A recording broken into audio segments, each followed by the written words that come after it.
Good morning, sir. Very good morning, everyone. Most welcome in this grammar section. Today we will learn comparative concept of Hindi grammar and English grammar as a basic knowledge. You all are ready for this? Yes, sir. Then let us start it. Heading is basic knowledge of Hindi and English grammar. Right? Yes, sir. Hindi स्वरों की मात्राएं. In English it means science of Hindi vowels. स्वर हिंदी में है term स्वर, जिसे English में vowel कहा जाता है.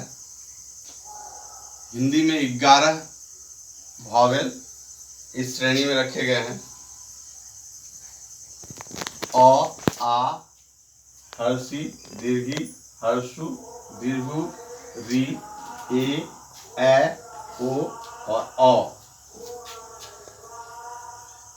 इसके चिन्हों का प्रयोग करने के लिए चिन्ह को जानना आवश्यक है, जिसे साइन कहा जाता है इंग्लिश में. इसे दर्शाया गया है. साइन को हिंदी में मात्रा के नाम से जाना जाता है, इसलिए मात्रा इस कॉलम में है.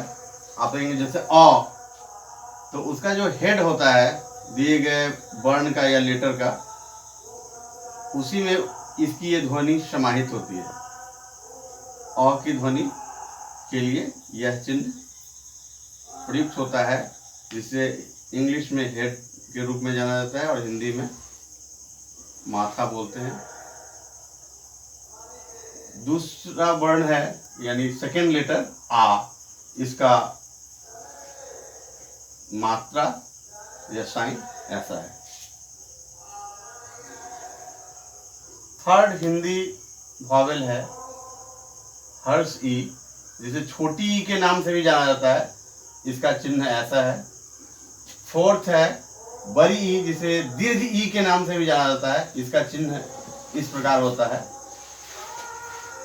फिफ्थ वॉवेल है हिंदी का हर्ष ऊ, जिसे छोटी ऊ के नाम से भी जाना जाता है. इसका चिन्ह इस प्रकार है. उसके बाद आता है बड़ी ऊ, जिसे दीर्घ ऊ के नाम से जाना जाता है. इसका चिन्ह इस प्रकार होता है. फिर है री, जिसका चिन्ह इस प्रकार है. ए, इसका चिन्ह इस प्रकार है. ए, इसका चिन्ह इस प्रकार है. ओ, इसका चिन्ह इस प्रकार है.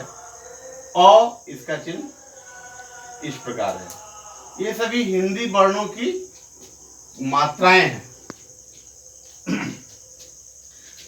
आप जानते हैं कि स्वर और व्यंजन को मिलाकर शब्दों का निर्माण होता है. तो इसलिए इसके प्रयोग को स्पष्ट करने के लिए उदाहरण दिए गए हैं. क, ल, कल, ये हेड है.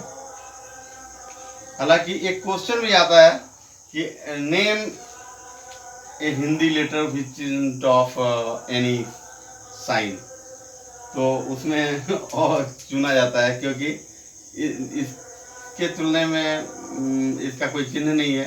ये तो हेड शब्दों में प्रयुक्त होता है, लेकिन प्राइमरी केस में इस चिन्ह को इस रूप में सीखना होता है. क, ल, कल, इसके जगह पे आप ख, ल, खल कर सकते हैं. ग, ल, गल कर सकते हैं. प, ल, पल कर सकते हैं. फ, ल, फल कर सकते हैं.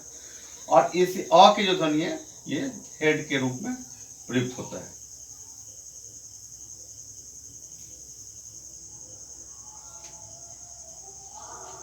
अभी यहाँ पर इस चिन्ह के रूप में जानना यथार्थ है. आगे फिर हम इसके बारे में विशेष सीखेंगे. सेकेंड है आ की ध्वनि.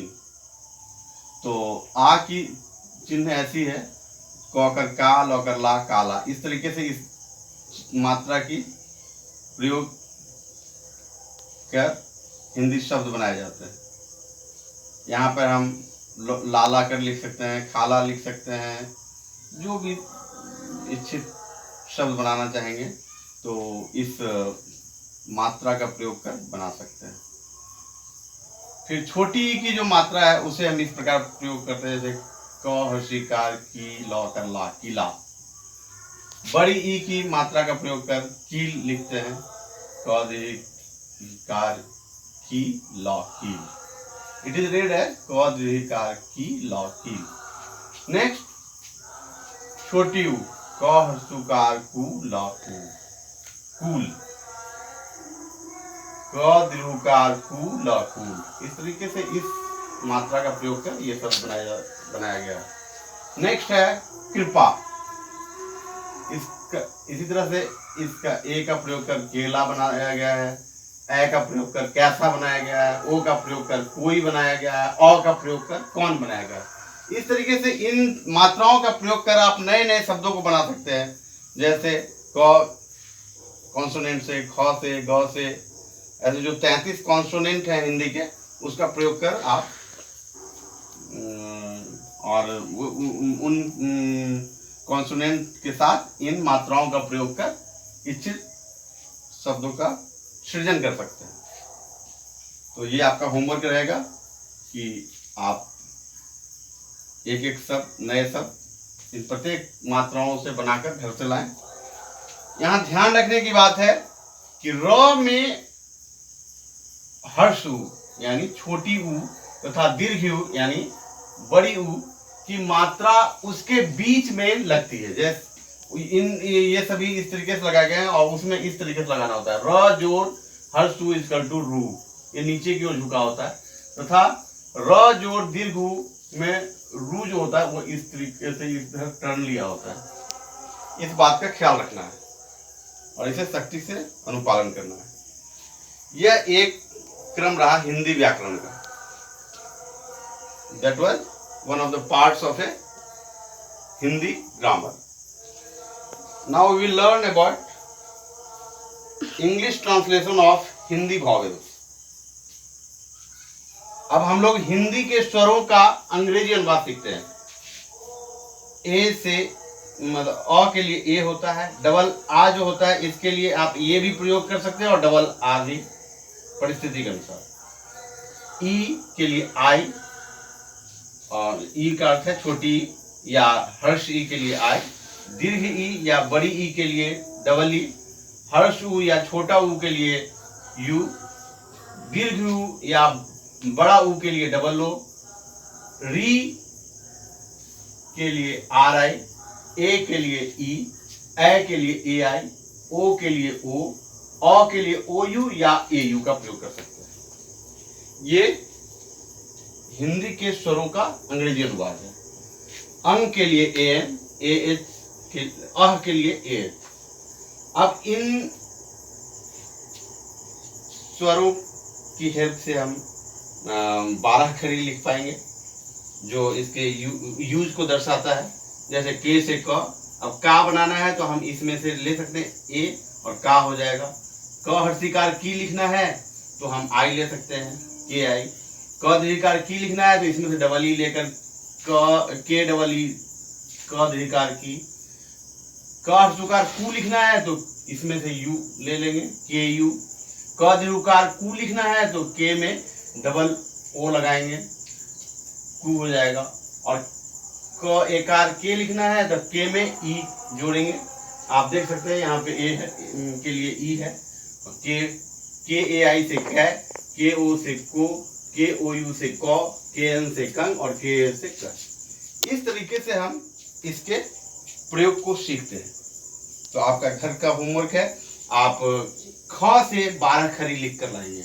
आप सोच रहे होंगे 12 खरी क्या है? That is 12 forms of consonant used with vowels. As for example, A 1, 2, 3, 4, 5, 6, 7, 8, 9, 10, 11, 12. In this way, you have to write 12 khari for Hindi letter Kha. Okay, sir. That will be your homework. Thank you very much. for watching this video.